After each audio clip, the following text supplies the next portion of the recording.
Sekitar 10 tahun yang lalu, dunia mengalami perubahan drastis dan tak terbayangkan. Gerbang-gerbang misterius mulai bermunculan, menghubungkan realitas manusia dengan dimensi lain yang dipenuhi makhluk sihir ganas.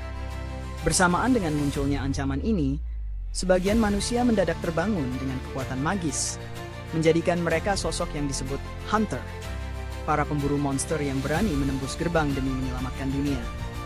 Dan tentu saja demi penghasilan yang tak sedikit. Mereka diklasifikasikan menurut tingkatan kekuatan. Dari E-rank yang nyaris tak berguna hingga S-rank yang nyaris tak terkalahkan. 3 tahun sebelum kisah ini dimulai, sebuah operasi besar-besaran berlangsung di Pulau Jeju. Pasukan tempur tak lagi mengandalkan senjata biasa. Karena, menembak monster raksasa dengan peluru biasa sama saja seperti melempar batu ke harimau lapar. Sebagai gantinya, para Hunter Elite dikirim untuk melawan kawanan semut merah raksasa yang muncul dari hutan. Sayangnya, para Hunter berperingkat rendah, segera kewalahan. Di tengah kekacauan, 3 pemburu S-rank muncul layaknya dewa penolong, Min Byung-ju, Moon Seok, dan Baek Yun-ho. Mereka bertarung dengan kekuatan luar biasa, mengobrak-abrik kawanan semut termasuk seekor semut putih raksasa yang dilenyapkan Yun-ho dengan mudah. Dari kejauhan, Choi Jong-in mengamati jalannya pertempuran sebelum meluncurkan serangan api spektakuler dan memerintahkan timnya, Hunters Guild, untuk maju. Berpindah ke masa kini, kita diperkenalkan pada tokoh utama kita, Seung Jin-woo. Ia bukan siapa-siapa dalam dunia Hunter. Malah, ia dijuluki Hunter terlemah umat manusia, gelar yang harus diakui tidak terlalu membanggakan.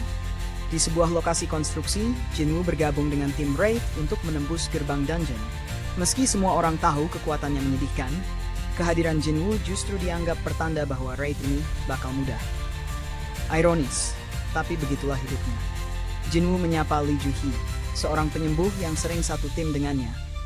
Ju-hee yang tampak khawatir melihat luka-luka lama Jin-woo, menegur dengan nada penuh perhatian. Namun, Jin-woo dengan senyum pasrah hanya mengatakan bahwa ia sudah terbiasa. Jujur saja, kalau setiap kerja pulang bonyok, mungkin kita juga bakal bilang begitu. Sang pemimpin raid, Song Chiul, segera mengumpulkan anggota tim dan memimpin mereka masuk ke dalam dungeon.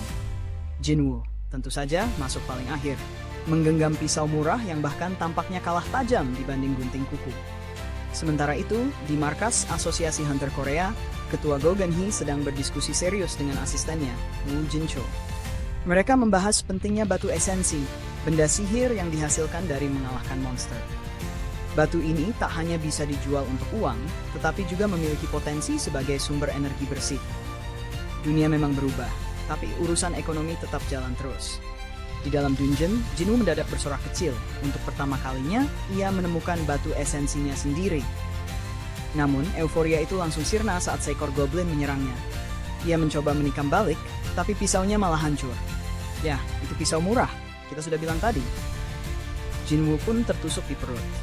Untungnya, rekannya Park Hee-sul berhasil menyingkirkan si goblin dan Ju-hee dengan sigap menyembuhkan Jin-woo yang hampir pingsan karena luka. Setelah mengalahkan bos dungeon berupa manusia serigala, tim bersorak dan mengumpulkan hasil rampasan. Jin-woo hanya bisa menatap dari kejauhan, masih terbaring sambil disembuhkan. Di saat itulah, Jong-ho menemukan sebuah lorong tersembunyi, pintu masuk ke dungeon ganda, sesuatu yang langka dan sangat berharga. Keputusan harus diambil, masuk lebih dalam atau pulang dengan selamat. Semua suara telah dihitung, dan Jin-woo memegang suara penentu. Ju-hee menentang keras, ia khawatir dan sejujurnya masuk ke dungeon misterius setelah satu anggota hampir mati bukan ide paling cerdas. Tapi Jin-woo punya alasan berat, ia satu-satunya pencari nafkah keluarganya. Ayahnya menghilang, ibunya terbaring di rumah sakit, dan ia masih harus membiayai kuliah adiknya. Maka dengan rasa ragu, ia memilih untuk terus maju. Sementara itu di kota, 2 pencuri tas nyaris lolos dengan motor mereka, sampai seorang wanita melompat ke udara, mengambil tas curian dan menjatuhkan mereka dengan satu gerakan lincah. Ia adalah Cha Hae-in, Hunter S-rank yang terkenal. Aksi heroiknya langsung menarik perhatian publik.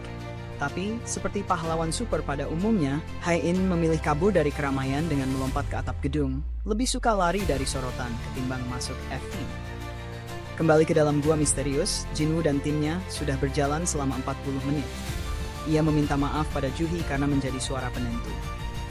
Ju-hee dengan emosi campur aduk mengungkit betapa seringnya ia harus menyelamatkan Jin-woo dari maut. Namun, di balik amarahnya terselip kepedulian. Ia menyarankan agar suatu hari Jinwoo mentraktirnya makan sebagai ucapan terima kasih. Setidaknya makan malam murah, asalkan tidak sambil berdarah-darah. Mereka akhirnya tiba di sebuah pintu raksasa. Saat dibuka, ruangan luas yang dipenuhi patung-patung kuno menyambut mereka. Suasana terasa janggal. Tak ada monster, tak ada loot, hanya keheningan yang mengganggu. Juhi merasa patung terbesar memandangi mereka. Jinwoo menepisnya, mengira itu hanya ilusi. Tapi ketika pintu tertutup rapat secara tiba-tiba, dan salah satu anggota tim mencoba keluar, patung penjaga mendadak bergerak dan menebasnya tanpa ampun. Patung itu lalu kembali ke posisi semula, seakan-akan berkata, "Ada yang lain mau coba?" Panik menyelimuti tim. Jinwoo memutar tubuhnya, dan kali ini ia pun melihat patung terbesar itu mengarahkan tatapan langsung padanya.